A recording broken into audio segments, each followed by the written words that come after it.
Je bénis le Seigneur pour cette opportunité qu'il m'est donnée. Ninabariki Mungu kwa hiyo fursa nimepata, Et je remercie le bishop pour cette opportunité aussi. na ninasema asanti kwa mchungaji wetu. Merci aussi pour ta présence d'être là ce matin. Ninasema pia asanti kwa uwepo wako hapa leo azuri hii. Le Seigneur a mis dans mon cœur de partager avec l'église quelque chose. Mungu aliweka ndani mwangu jambo la kuweza kuchangia na kanisa, C'est ce que nous allons partager ce soir. na hiyo ndio tutachangia azuhuri hii. Prenez nos Bibles Tuchukue Biblia zetu dans le livre des Colossiens, ndani ya kitabu cha Wakolosai chapitre 1, versets 26 à 27. sura ya kwanza aya ya 26 hadi 27.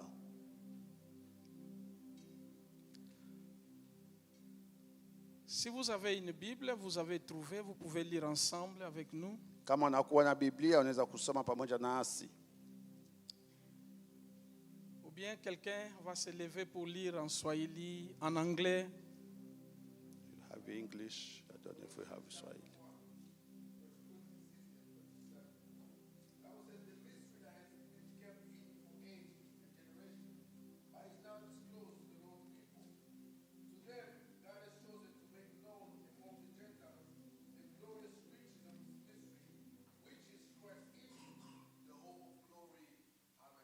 Amen.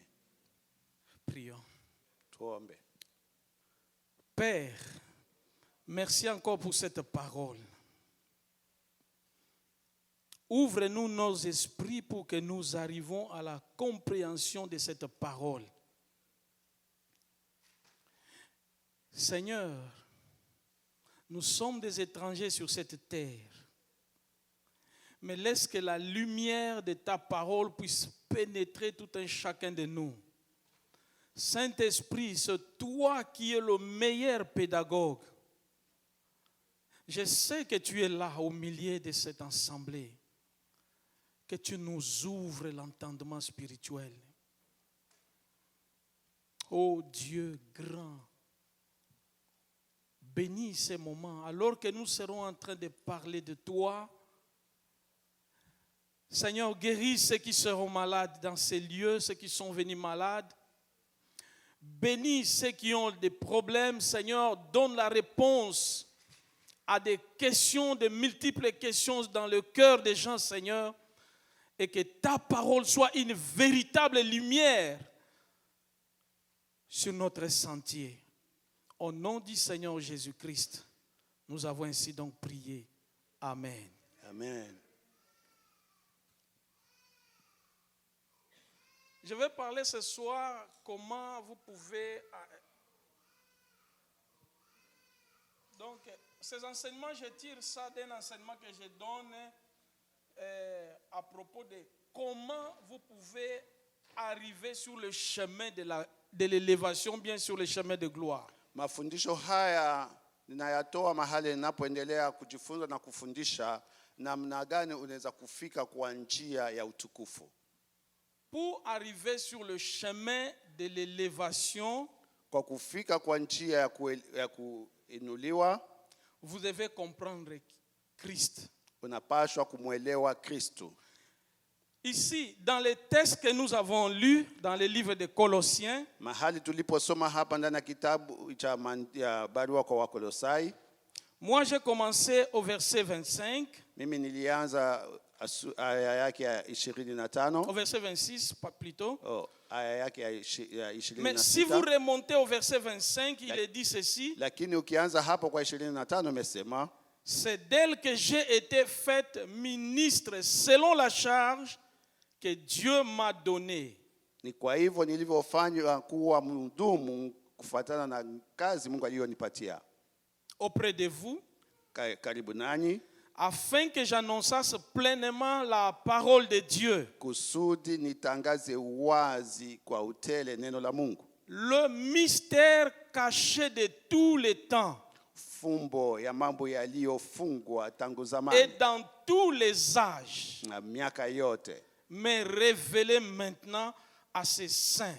lakini iliyofunuliwa sasa kwa watakatifu wake,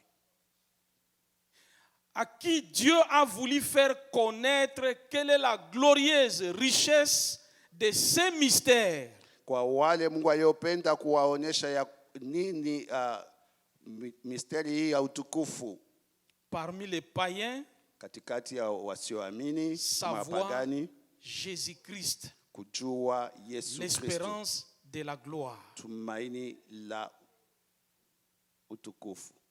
Donc ici je parle Jésus-Christ, mystère caché de tous les temps. Hapa ninazungumzia Yesu Kristo, fumbo lililofungwa kwa wakati wote. Mystère, le mot mystère c'est quoi? Mara nyingi neno linaitwa kwa Kifaransa mystère ni kitu gani?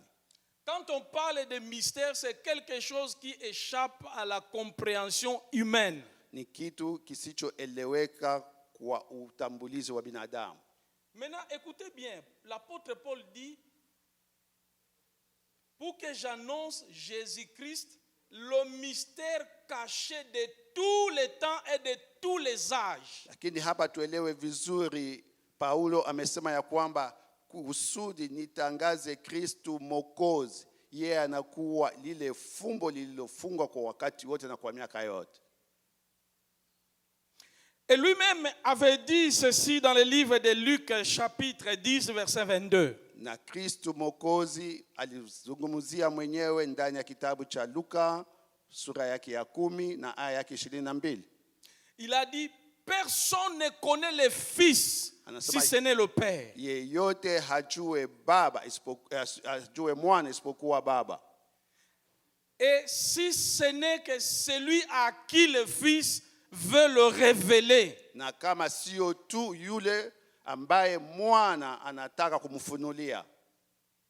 Jésus, Yesu que nous prêchons aujourd'hui, mwenye tunayemtangaza leo, tunamhubiri c'est leo, le plus grand mystère de tout l'univers que Dieu a créé. yeye ndio mystère ya ulimwengu wote Mungu aliyoiumba. Toute la parole de Dieu est centrée sur lui. Neno lote la Mungu ndani ya Biblia liko juu yake. L'apôtre Paul dit, ce mystère a été caché depuis les temps et les âges. Paulo amesema ya kwamba hiyo mystère ilikuwa imefichwa tangu zamani na kwa miaka mingi. C'est-à-dire depuis la fondation du monde. Yaani tangu ulimwengu uumbwe. Depuis les époques où les prophètes ont exercé le ministère. Tangu wakati manabii walikuwa wanatenda kazi za Mungu. Personne n'a jamais compris Jésus. Yeyote hangeliweza kumwelewa Yesu. Même nous les prédicateurs aujourd'hui, nous prêchons qu'en partie, une portion. Hata sisi tunaohubiri leo tunahubiri tu kwa kipande ama kwa nusu. Quand nous irons au ciel, tutakapoenda mbinguni, nous allons encore découvrir la profondeur de Jésus-Christ. Tutafundulia tena mengi kuhusu utele ama ukubwa wa Kristo. Parce qu'il est un mystère insaisissable. Kwa sababu yeye hawezi kueleweka. Mais par le canal du Saint-Esprit, lakini kupitia Roho wa Mungu, parce que la parole a décrite, kwa ile neno linaandika, nous pouvons comprendre un tout petit peu sur lui. Tunaweza kuelewa mambo madogo kumuhusu. Alléluia. Amen. Jésus-Christ, le mystère de Dieu. Yesu Kristo, mystère ya Mungu. Quand vous lisez le livre de Colossiens chapitre 2, unaposoma kitabu cha Wakolosai sura ya 2, nous avons lu dans le Colossiens chapitre 1. Tulisoma mbele hapo ndani ya sura ya kwanza. Allez maintenant dans le chapitre 2. Geuza sasa ukarasa uende kwa sura ya 2. Le verset 2 à 3. Usome aya ya 2 na ya 3. Il dit que c'est lui, Jésus-Christ, le mystère de Dieu. Anasema ya kwamba ni yeye Yesu Kristo, mystère ya Mungu. C'est que cela échappe à la compréhension humaine de l'homme. Yaani hiyo haieleweke kwa utambulizi wa binadamu. Alléluia. Amen. Et l'apôtre Paul dans le livre de 1 Corinthiens chapitre 1 verset 23. Na Paulo tena ndani ya barua yake kwa Wakorinto ya kwanza na sura ya 3. Est-ce qu'on peut lire ça? J'aime quand je prêche qu'on lit les versets. Ninapenda wakati ninapohubiri tusome maandiko. Qui a trouvé? Qui est rapide? Qui peut lire pour nous? Corinthiens 3. 1 Corinthiens 1, verset 23. 1 Corinthiens 1, verset 23. Ok. Wakorintho wa kwanza sura ya kwanza na aya ya 23.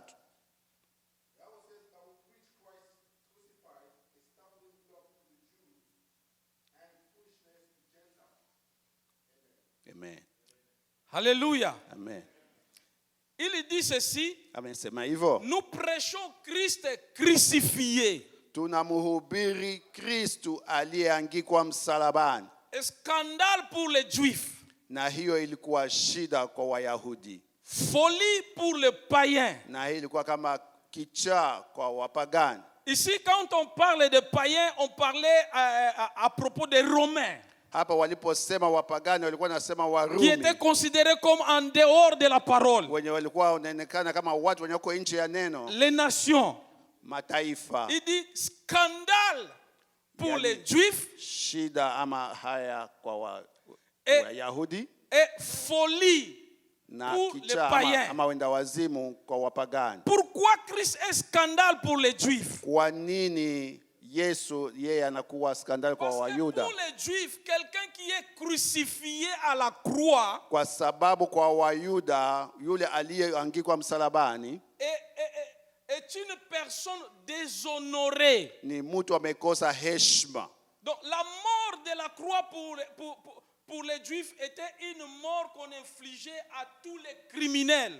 Kufa msalabani wakati ule kwa Wayuda ilikuwa imeandikwa kwa wale walikuwa watenda maovu. C'était une mort qu'on donnait pour humilier la personne Ilikuwa namna ya kuweza kumpatisha yule mtu haya et sa famille, na jamaa lake, pour dire que vous ne valez rien. kuonyesha kwamba nyinyi hamufai chochote. C'est une mort de l'horreur. Ilikuwa kitu cha kuogopesha. Une mort très cruelle. Ilikuwa kitu kibaya kwa sawa vile hali mbaya. Parce que quand on crucifiait, on amenait tout le monde à voir celui qu'on crucifiait. Wakati walikuwa wanaangika mtu msalabani, walikuwa wanaita watu wote kuona yule mwenye anaangikwa msalabani. On les déshabillait. Na walikuwa wanawaacha Et uchi. il était exposé là à la croix. Na alikuwa anaonyeshwa hapo msalabani. Donc quand on parlait de votre, par exemple, quand on parlait de votre famille, on dit, vous êtes dans cette famille-là qu'on a crucifié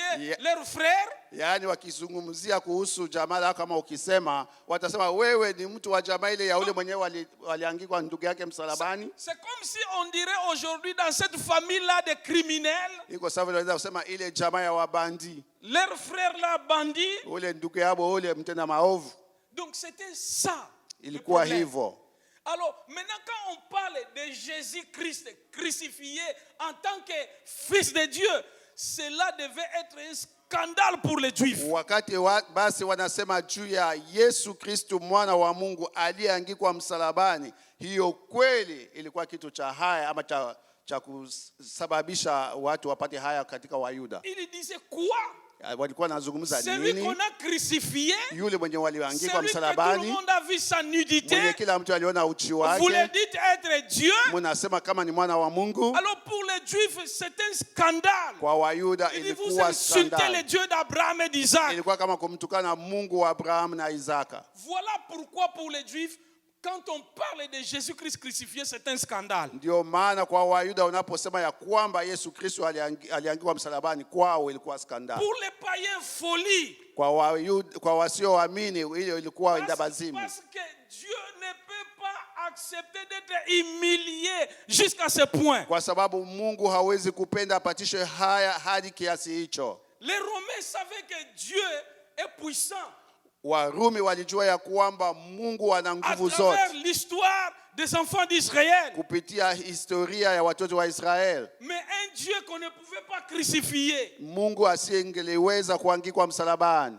Il ne pouvait pas accepter cela. Na hangeliweza kuitika hiyo. Ça dépassait leur compréhension. Ilipitia kuelewa kwao. Mais pour nous les chrétiens, Lakini kwetu sisi wa Kristo, l'apôtre Paul dit, Mtume Paulo amesema, la prédication de la croix est une puissance de Dieu pour nous. Kuhubiri juu ya msalaba inaonyesha nguvu za Mungu. Et c'est là que se fonde le mystère de Dieu. Na ni hapo kuna shikiliwa fumbo ama misteri ya Mungu. Alléluia. Amen.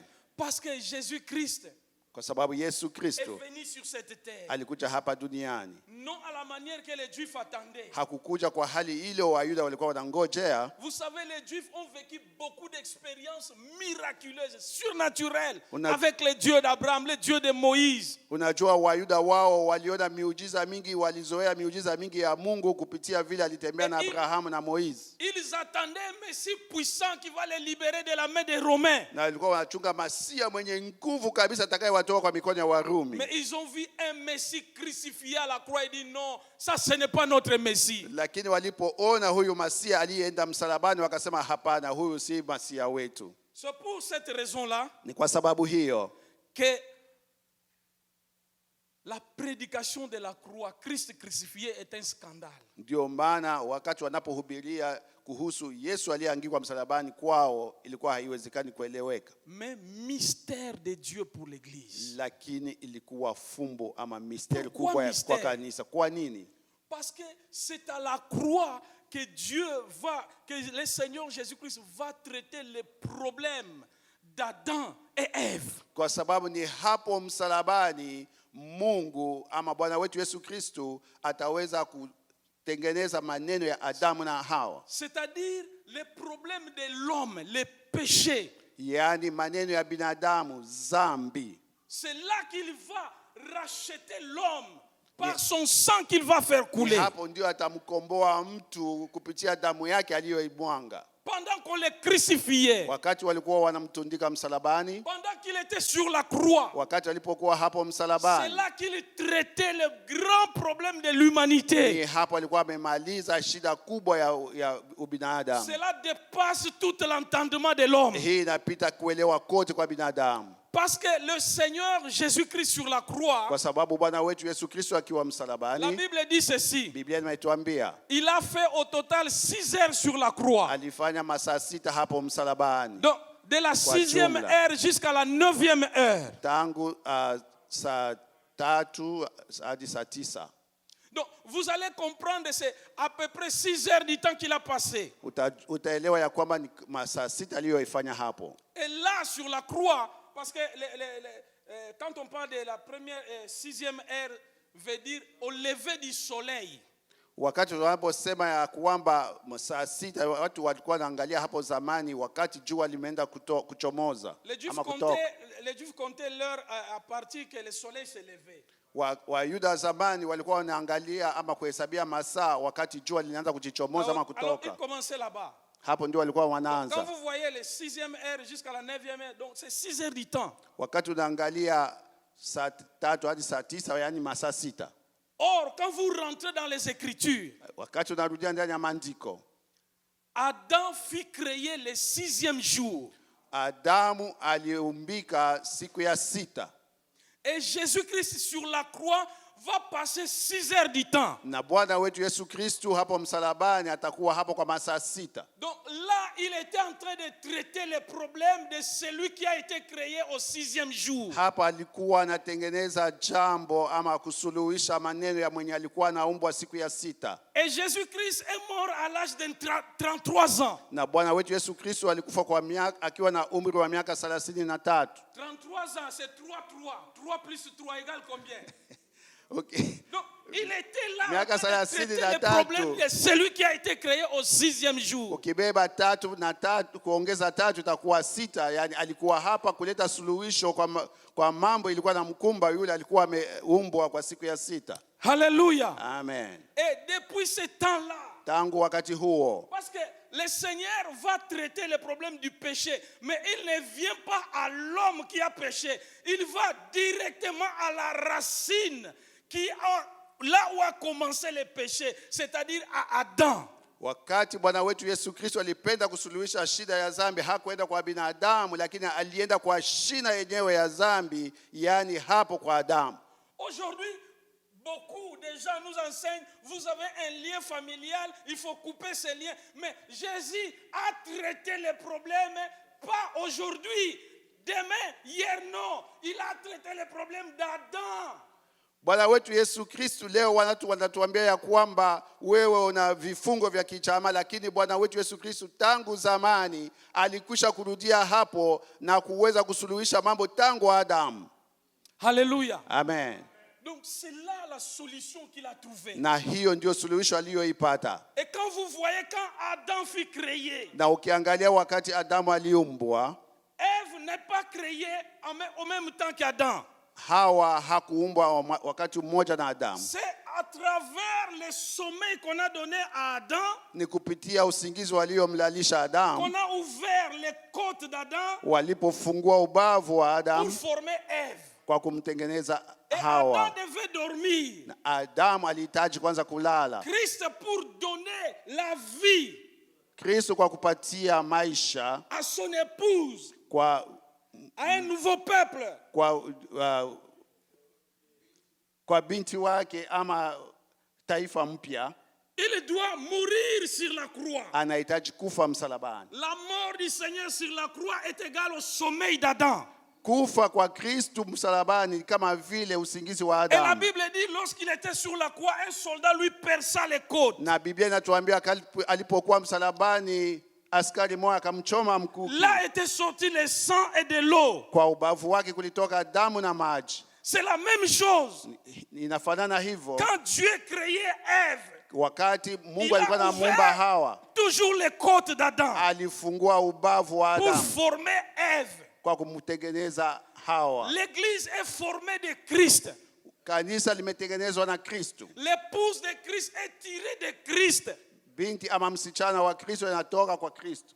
Rien ne peut être qualifié comme épouse à Christ s'il ne vient pas de Christ lui-même. Yeyote ama chochote hakiwezi kuonekana kama msichana ama binti wa Yesu asipotoka kwa Kristo mwenyewe. Cela implique que le Seigneur, cela implique que le Seigneur doit travailler en vous de façon que vous produisez réellement, vous soyez réellement convertis. Yani inahitaji Mungu mwenyewe atumike ndani mwako kusudi mwenyewe uonekane kweli wewe umekwisha kubadilika. Alors, vous comprenez ces choses sur la croix? Sasa umeelewa mambo haya msalabani? Est-ce que quelqu'un comprend un peu ça? Mtu ameelewa? C'est là le mystère de Dieu. Ndio hiyo fumbo la Mungu. Depuis que le Seigneur est passé sur la croix, Tangu Bwana apitie kwa msalaba, tout celui qui croit en lui yeyote amwaminie doit aussi passer par la croix. anapasha kupitia msalaba. Si vous ne passez pas par la croix, vous n'êtes pas un chrétien. Kama haupitie msalaba, wewe si Mkristo. Un artiste a chanté. Kuna mwimbaji mmoja aliyoimba, Je ne sais pas comment chanter. sijue vile inaweza kuimba Mais ule je sais wimbo seulement wake. les paroles. Ninajua maneno Il aliyoyaimba. dit jamais quelqu'un, je n'ai jamais vu un homme passer de la croix et rester le même. Anasema mimi sijaona mtu apitie msalabani na kuwe tu vile vile alivyokuwa mbele. Vous savez, le problème de l'église aujourd'hui, c'est quoi? Shida ya kanisa leo ni nini Nous mnaelewa? avons des chrétiens qui ne sont pas passés par la croix. Tuna Wakristo wenye hawakupitia msalabani. La croix implique la mort de soi-même. Msalaba inaonyesha kufa. Et nos églises sont pleines de gens qui ne sont pas morts à eux-mêmes. Leo makanisa yetu yamejaa na watu wenye hawajakufa kwa wao wenyewe. Quand vous mourrez à vous-même, Ukikufa kwa wewe vous mwenyewe, n'avez plus le droit de vous défendre parce que vous êtes mort. hauna tena haki ya kuweza kujidefend kwa sababu tayari umekwisha Vous kufa. n'avez plus le droit de chercher Huwezi votre kujitetea, personnalité. huwezi tena kuonyesha tena mtu wako. Vous n'avez plus le temps d'injurier. Huna tena wakati wa kutukana, Vous n'avez plus le temps de discuter. huna tena wakati wa kufanya Vous êtes ubishi mort en vous-même. kwa sababu umekwisha kufa ndani Mais mwako. l'église de Dieu aujourd'hui, Lakini kanisa leo c'est plein de gens kuna watu wengi qui passent qu'à côté de la croix. wenye wanapita pembeni ya msalaba, Ils sont un peu modifiés. wanajigeuza kidogo, Mais ils ne passent pas par la croix. lakini hawapite Si vous passez kupitia par la msalaba. croix, Kama unapitia vous msalaba, mourrez en vous-même. Les œuvres du diable meurent en vous. matendo yote ya shetani imekufa ndani mwako. Vous ne serez plus un chrétien superficiel. Hautakuwa tena Mkristo wa juujuu. Pourquoi jusqu'aujourd'hui vous dansez la musique de Koffi Olomide? Kwa sababu gani tangu hadi leo ungali nacheza muziki wa Koffi Quand vous Olomide? écoutez ça, vous commencez à danser. wakati unasikia muziki Quand wa vous êtes kofi à unaanza l'église, vous dansez kudunduka, aussi pour le Seigneur. na wakati uko kanisani tena unamchezea tena Mungu. Pourquoi? Kwa sababu Parce que gani? vous n'êtes pas encore mort en vous-même. Kwa sababu hujakufa ndani mwako. Pourquoi quand quelqu'un te donne la colère, Kwa nini mtu akikukasirisha tu t'énerves? unapandisha hasira? Je n'aime pas les gens jouent avec Na moi. sipende watu wanichezee mimi. Surtout nous les gens qui parlons français. Zaidi sisi Les watu kusema Français est venu Kifaransa. avec un grand orgueil. Kifaransa kilikuja na kiburi Moi, je sana. ne fais pas moi. Mimi sipendi. Mais j'ai compris à la musique que je suis en train d'étudier la langue anglaise. L'anglais ne vient pas avec l'orgueil. Wakati niko najifunza Kiingereza niko kama ndani ya Kiingereza hakuna kabisa Mais kiburi les chana, Français, lakini Kifaransa Moi, je ne vais pas. mimi sipendi. Moi, Mimi. Moi, Mimi. Comme moi, Manette, Alléluia. Écoutez, Sikiliza, vous devez mourir en vous-même. unapasha kufa ndani yako. Frère, Ndugu, jusqu'aujourd'hui, hadi leo si quelqu'un te provoque, kama mtu tu es anakuchokoza, prêt à bagarrer, uko tayari tu kupigana, es prêt à dire n'importe quoi, uko tayari kusema chochote kile kibaya, tu es prêt à tout, uko tayari kwa chochote, parce que tu n'es pas encore mort. kwa sababu hujakufa Et bado. ce qui me touche le plus souvent, Na kitu kinanigusa zaidi, parce que je vois ça, même les hommes de Dieu comme ça. sababu ninaona ile hata Vous les watumishi voyez wa quand Mungu ils prêchent, vous dites, oui, ça c'est un homme de Dieu. wakati anahubiri anasema huu kweli ni mtu wa Mungu. Je suis allé dans un village. Niliendaka kijijini fulani, Et pendant que nous prions, le Seigneur nous donne le message d'aller dans ce village-là, de tenir des campagnes d'évangélisation. wakati tulikuwa ndani ya maombi, Mungu akatuonyesha ya kwamba twende ndani ya kijiji kile kwenda kuhubiri. Alors, je cherchais comment je cherchais à atteindre tous les villages. Nilikuwa najiuliza namna gani nitakusanyisha kijiji chote. J'ai trouvé un pasteur là-bas. Nikapata mhubiri mmoja, Je lui dis, pasteur, pastori mmoja hapo, mchungaji. voilà ce que le Seigneur m'a donné comme vision. Nikamwambia mchungaji, angalia ufunuo Mungu alionipatia. Je ne viens pas pour implanter une église ici, Sikuja hapa kuweka kanisa, mais je viens pour prêcher la parole de Dieu dans ces villages. nakuja tu hapa kuhubiri neno la Mungu ndani ya kijiji hiki. Mungu anawahitaji watu hawa. Mais vous avez une église, mais tout le monde ne vient pas. Mais nous voulons atteindre tous les villages. Wewe uko na kanisa, watu wote hawakuja kuhudhuria ibada hapa, lakini sisi tunataka kukusanya kijiji nous chote. avons des églises ici. Il y a un autre pasteur qui est là au coin. Pastor akaniambia kwamba tuko na kanisa mbili ndani ya kijiji hiki. Je lui dis, Kuna nous ingine pouvons aller les kule voir. kwa mwisho. Akasema twende tumuone. Il me dit, quoi? Akasema nini? Moi, Mimi allez là-bas. kwenda huko. Avec lui, on ne s'entend jamais. Mimi na yeye tusikilizane hata. Je dis, pourquoi? Kwa sababu gani? Il m'a Nikamuuliza. fait ça, il m'a fait ça. Akaanza kunihesabia mambo aliyomtendea. s'entend jamais, on Hatuelewani s'entendra jamais na hatutasikilizana jusqu'à la hata siku moja hadi kufa. J'étais très choqué dans mon cœur. Nilikuwa nimeumia sana Et ndani il ya me dit moyo en wangu, conclusion, il me dit ceci. na akajiambia kwa Si mwishowe, tu vas là-bas, ukienda huko dans son église, kwa kanisa lake prêcher, kuhubiri, fini, ne mettez plus tes pieds ici. inaisha, usitie miguu yako tena hapa. Je regarde cet homme de Dieu. Ninamwangalia mtumishi wa Il Mungu, avait la grâce du Seigneur. alikuwa na neema ya Mungu, Une bonne église. alikuwa na Mais kanisa dans les nzuri villages, kule kijijini. je regarde. Ninamwangalia, Je lui dis, nikamwambia Tu prêches pastor, le pardon? unahubiri Oui, je prêche msamaha? dans l'église. Akasema ndio, ninahubiri kanisani. Et qu'est-ce que tu dis? Na unaambia watu nini? Pardonner, non? Unasema Tu ne msamaha? peux pas lui pardonner. Kwa nini wewe huwezi kumsamehe? Il dit, toi, comme tu es arrivé le premier chez moi, il faut rester ici chez moi. Akasema kwa hivyo ulifika hapa kwangu mara ya kwanza, ubaki tu hapa kwangu. J'ai compris. Nikaelewa Il n'était pas mort en lui-même. alikuwa hajakufa ndani mwake. Mes frères, Ndugu zangu, est-ce qu'un cadavre, si vous le mettez ici, kama ukitia mauti hapo, il peut donner des coups? anaweza kukupiga mangumi, Hein? Il peut insulter? anaweza kutukana, Hein? Il peut faire de l'orgueil anaweza kufanya kiburi, majivuno à cause d'une petite veste qu'il a portée. kwa sababu ya koti yanavaa. Est-ce qu'il peut faire de l'orgueil? Anaweza fanya majivuno mwenye alikufa? Hapana. Lisez bien la Bible. Soma vizuri Biblia. Lisez Galates 2, verset 20. Qu'est-ce qu'il est dit? Soma Wagalatia sura ya 2 mstari wa 20. Oh, le temps.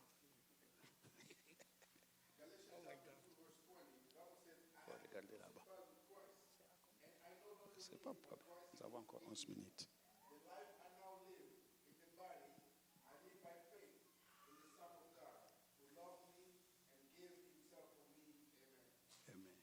Si je vis, ce n'est plus moi.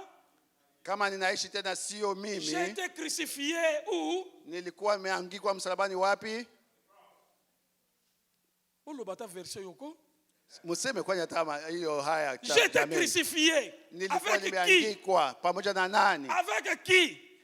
Pamoja na Et nani? si je vis, Na kama nimeishi ce n'est plus moi. sio tena mimi, C'est qui? ni nani? Christ qui vit en toi. Ni Kristo anaishi ndani mwako. Christ atongaka. Mais ce qu'on moni pasteur otongo Je, Kristo anakuwa na sengenya, lakini wewe ukishaona pastor unaanza kumsengenya unamumaliza. Kisha tena ukienda kanisani mbele yake. Tena unakuja mbele yake tena, niko na shida uniombee. Tena yule mtu alikuwa anamsengenya tena anaanza tena kukuombea. Utabarikiwa kweli? C'est ça le problème de l'église aujourd'hui. Ndio shida kanisa leo. Vous devez mourir en vous-même. Kufa ndani mwako. Vous savez, c'est un grand danger d'être un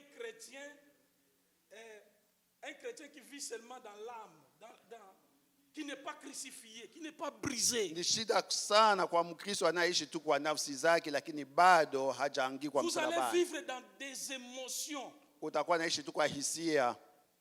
C'est comme une sœur m'a dit, oh pasteur, ce jour-là, j'ai senti l'onction de Dieu dans l'église quand il prêchait. Iko sawa, dada moja kwa niambia hiyo siku kabisa nisikia uwepo wa Bwana wakati ulikuwa unaona nini? Comment tu as senti l'onction? Ulisikia aje?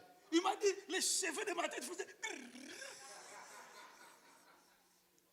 Eti alikuwa nasikia nywele zake za kichwa ziko zinatetemeka, zinasisimuka. Alors si les jours où tu ne sentiras pas ça, qu'est-ce que tu diras? Na siku nikamuuliza sasa, siku yenye hutasikia hivyo utasema nini? Yaani utasema hakuna onction mkanisa. C'est ça les chrétiens charnels. Hiyo ni Mkristo wa kimwili. Vit que à l'atmosphère qui se trouve. Yeye anaona tu ile hali yenye anaishi ndani. Il change. Anabadilika. Il suit que les émotions. Anafuatana na hisia. Et tout ce qu'il voit. Na chochote anachokiona. Quand on lui parle. Wakimzungumza. Pour lui corriger peut-être. Kwa kumpatia mizamu. Hakubali kumpatia correction. Na nakataa. Ça c'est un chrétien d'émotion. Huyo ni Mkristo wa hisia. Bon, ça c'était une parenthèse, la mort de la croix. Hii ilikuwa kichwa kudini, itoa kuonyesha kufa msalabani. La mort de la croix. Inahitaji tupitie kufa kwa msalaba. Si votre âme meurt en vous. Kama nafsi yako inakufa ndani mwako. C'est à ce moment-là que vous libérez l'esprit en vous. Ni hapo umefungua roho ndani mwako. Aussi longtemps que votre âme ne meurt pas. Kama bado nafsi yako haijakufa. L'âme c'est le centre des émotions. Là où se trouvent les 5 sens de l'homme, les émotions de l'homme se trouvent dans l'âme. Unajua nafsi ndio huko kunakuwa hisia zote za binadamu. Beaucoup de gens sont dirigés par l'âme, non par l'esprit. Na wengi wanaongozwa na nafsi sio na les roho. Émotions, les sentiments. Hapo kunakuwa hisia nyingi. Vous pouvez danser. Unaweza kucheza. Vous pouvez sentir les chairs de poule. Unaweza kusikia vibaya. Lakini si ndani ya kiroho, ni ndani ya nafsi. C'est superficiel. Nafsi iko juu. Mais la puissance de Dieu commence. Lakini nguvu za Mungu zimeanza. Quand vous libérez votre âme, wakati unafungua nafsi yako, détruisez-les. Unaivunja, unaiharibu. Na sasa unafungua na kuachilia roho.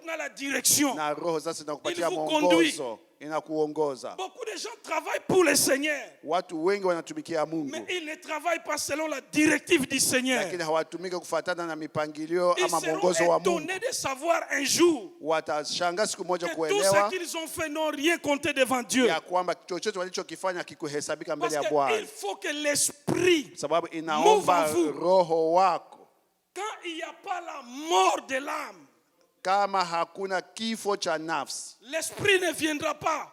Roho haitakuja. L'esprit travaille là où il y a la mort, la véritable mort est constatée. Roho inatumika pale kwenye uhakika wa kifo cha nafsi iko. C'est-à-dire, yani, quand vous cessez de discuter, kama unaacha mabishano, unaacha matukano, vous abandonnez la vie du péché, unaacha maisha ya zambi, vous ne cherchez plus une gloire, hautafute tena kujitukuza, d'être vu, de faire les choses pour que les gens te connaissent, watu wakuone ufanye vitu kusudi watu wakutambue, kwa sababu watu wajue ya Quand tout kwamba cela meurt uko en hapo. vous, Kama vitu vyote hivi c'est vinakufa dans ndani ce mwako, moment-là que l'esprit ni hapo roho va te prendre, itaweza va kukubeba, commencer à travailler. itaanza Vous kutumika. savez, la plupart des gens, Dieu leur parle, Watu wengi mais Mungu ils sont anawazungumza, incapables d'écouter Dieu lakini hawajaweza parce que leurs kumsikia âmes ne sont pas encore mortes. kwa sababu nafsi zao hazijakufa bado. Regardez le verset de la Bible qui dit ceci. Angalia haya ya Biblia inayosema, C'est Jean 12, je crois, c'est le verset 24. anasema ndani ya kitabu cha Yohani Là, le Seigneur a 12 dit ceci. haya ya 24. J'aimerais que quelqu'un lise pour nous. Nitapenda mtu mmoja atusomee.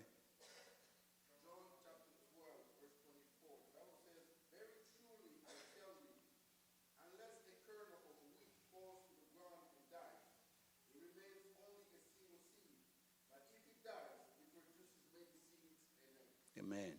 Si les graines de blé qui tombent par terre Kama mbegu inaanguka ndani ya udongo meurent, inakufa, c'est en ce moment-là qu'il porte beaucoup de fruits. ndio hapo itatoa matunda mengi. Est-ce que vous comprenez? Umeelewa? Donc avant de porter des fruits, il faut mourir. Mbele ya kutoa matunda inaomba kwanza kufa. Vous voulez la puissance de Dieu dans votre vie. Unataka uweza wa Mungu ndani ya maisha yako, L'onction de Dieu. unapenda upakaliwe mafuta na Mungu, La manifestation de l'esprit. unataka Mungu kujitambulisha ndani mwako. L'esprit ne viendra pas si vous ne mourrez pas en vous-même. Roho haitakuja kama haujakufa ndani mwako. Il faut que vous mourrez en vous-même. Inaomba ukufe ndani mwako, En ce moment-là que l'esprit vient. ndio hapo sasa roho inakuja. L'esprit commence Roho imeanza après la mort. baada ya kufa. Le Seigneur, quand il était crucifié, Wakati Bwana alivyokufa après la crucifixion, msalabani, c'est kisha quoi qui est suivi? nini ndio La ilifuatia? résurrection. Ilikuwa Or, la kufufuka, résurrection, c'est une autre vie.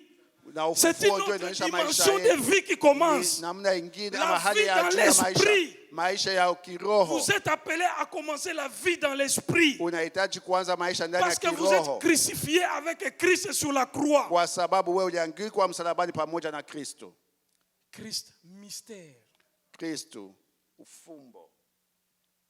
Je vais terminer en donnant un exemple. Nataka kumaliza nikipatia na mfano.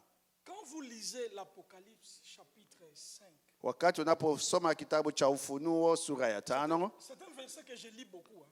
hiyo ni haya ninaisoma mara kwa mara. Chaque fois que je lis ça, le Seigneur m'ouvre l'entendement différemment. Kila mara ninavyosoma hiyo mahali, Mungu amenifungua kuelewa tofauti Nous tofauti. n'avons pas les tableaux, sinon je pouvais faire quelques dessins ici. Tungelikuwa na ubawa ningeliweza kuchora. Voilà la scène que Jean a présentée. Angalia jambo Yohani aliyoonyesha.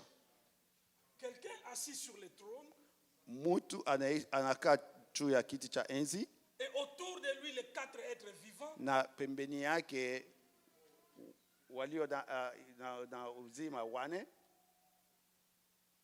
Et celui qui est assis sur le trône tenait un livre dans sa main. na ule alikuwa anakaa kwa kiti cha enzi alikuwa na kitabu mikononi mwake, Et autour des quatre êtres vivants, il y a les 24 vieillards. na pembeni ya wale watu wane kunakuwa tena wazee 24. L'ange puissant criait, qui est digne de prendre ce livre de la main droite de celui qui est assis. Na malaika mwenye nguvu alikuwa anasema ni nani ana uwezo wa kubeba kitabu hicho kilichokuwa ndani ya mikono ya yule alikaa kwa kiti cha Et la enzi. Bible dit personne. Na Biblia ikasema hakuna. Mais observez, j'ai noté quelque chose ce matin. Lakini angalia, mimi nilichunguza kitu fulani leo asubuhi Pendant mon étude de la préparation de mon enseignement, wakati nilipokuwa ninajitayarisha kwa mafundisho. l'agneau quand il vient, Wakati mwana kondoo alipokuja, avant que l'agneau vienne, il est silence. mbele mwana wa kondoo afike, kulikuwa mouvement. kimya, hakukuwa yeyote Aucune alitingizika, autre chose. hakukuwa chochote Et dans les cieux sur la terre. tangu mbingu na hapa duniani. Maintenant, quand l'agneau arrive, Wakati mwana kondoo alipofika, dès qu'il prend le livre de la main de celui qui était assis sur le trône, alipokamata kitabu hiki kwa mkono ya yule alikuwa anakaa kwa kiti cha enzi, quand vous lisez le verset 14, ukisoma ndani ya aya yake ya 14, la Bible dit tous les quatre êtres vivants Biblia inasema wale wenye uzima wane et les 24 vieillards. na wale wazee 24. D'abord, les 24 vieillards étaient assis sur leur trône. Kwanza wale 24 wazee walikuwa wanakaa vile kwa viti vyao vya enzi, Ils descendaient de leur trône. wakatoka kwa viti vyao, Ils wakashuka, tirèrent leur couronne. wakatoa taji Ils zao, les jetèrent par terre. wakaitupa chini, Et il s'est mis à adorer l'agneau. wakaanza kuabudu mwana kondoo. Il ne s'est mis pas à adorer celui qui est assis sur le trône. Hawakukuwa wanamwabudu mwenye alikuwa anakaa kwa kiti cha enzi, Parce que celui qui est assis sur le trône, c'est Dieu. sababu ule anakaa kwa kiti cha enzi ni Mungu.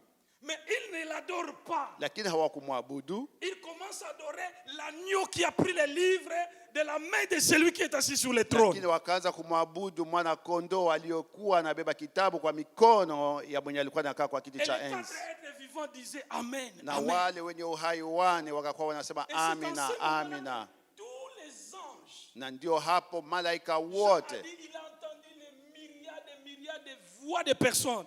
Yohana anasema ya kwamba alisikia masauti ya Ils maelfu ont na maelfu commencé na à maelfu ya adorer. watu, wakaanza Ils ont kuabudu. adoré qui? Waliabudu nani? Ils n'ont pas adoré le Père.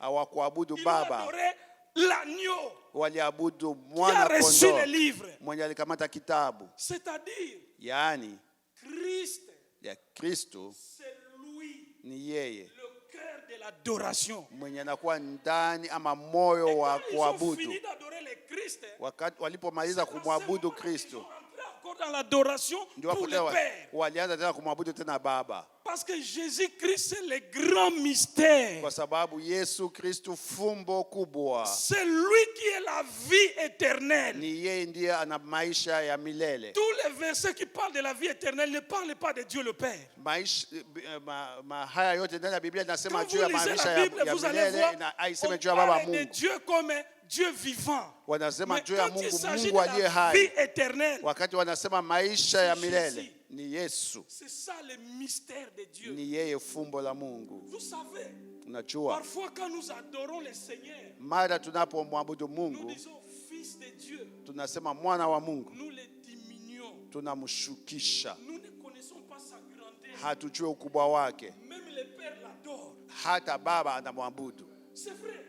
Ni Parce que kweli, quand il l'introduit dans le monde, il dit, celui-ci est mon fils bien-aimé. sababu anapomtambulisha kwa dunia anasema huu ni mwana wangu mpendelevu, anamwabudu.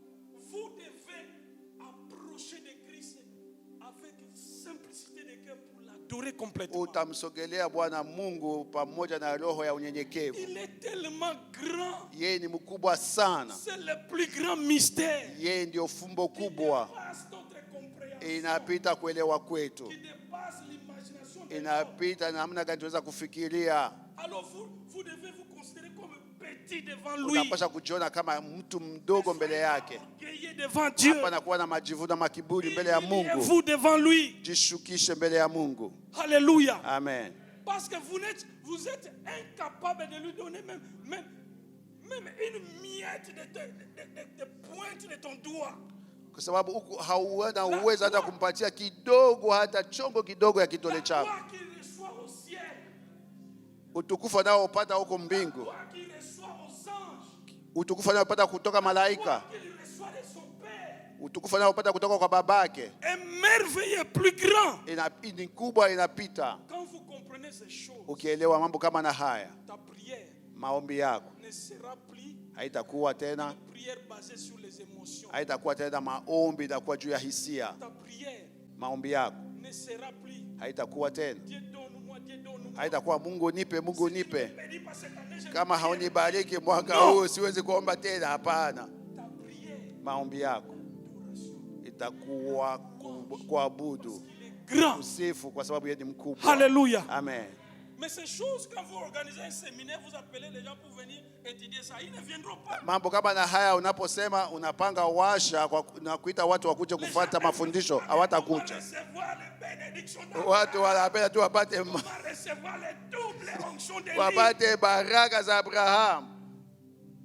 Or, si vous êtes à ce niveau-là, vous serez qu'un chrétien superficiel. Kama ungali kwa hiyo hali, ungali tu Mkristo wa juujuu. Alléluia. Amen. Je dois me limiter là-bas Tunaweza kusimama hapa parce que le temps kwa sababu muda est déjà parti. umepita. Si vous avez compris Christ, Kama unaelewa Mkristo ni nani, accepterez-vous de mourir pour lui? unakubali kweli kufa kwa ajili yake. Christ est mort pour toi. Kristo alikufa kwa ajili yako. Lèvons-nous, s'il vous plaît. Tusimame kutafadhali, Donnons-lui la gloire. tumpatie utukufu, Il le mérite. anastahili. Frère, qu'on ne te pousse pas à prier. Watu ndugu wasikusukume Si vous kuomba. comprenez Christ, Kama unaelewa Kristo, l'adoration va couler de ta bouche. maabudu yatakuja tu kutoka kinywa chako. Lèvons nos mains vers les cieux. Tusimame na tuinue mikono yetu mbingu.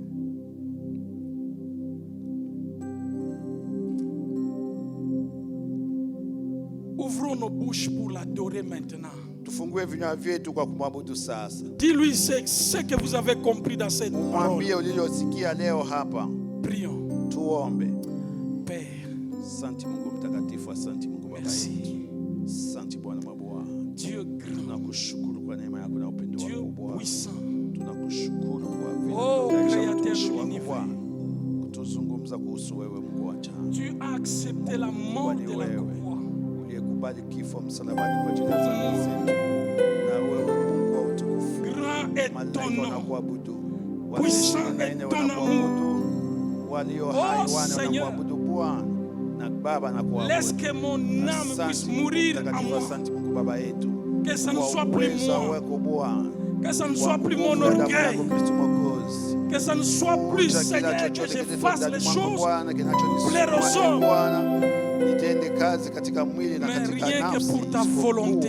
Roho wako atende Bwana. pour ta Niwezeshe volonté. Bwana, niwezeshe Dieu de Mungu grâce, mtakatifu. Dieu de gloire, Wezesha kila mmoja Dieu wa wana d'amour, wako. Dieu de bonté. Wezesha Mungu mtakatifu. Conduis-nous, Asante Seigneur, Mungu wetu, asante dans Baba les yetu. Asante profondeurs, Mungu mtakatifu. dans les profondeurs de l'esprit, Wezesha kilindini afin que la vie de l'esprit puisse couler dans tout et chacun de ton peuple, et que la simplicité dans l'amour, l'humilité, le brisement, Asante Mungu, Seigneur, asante Mungu wetu. tu as subi le mépris pour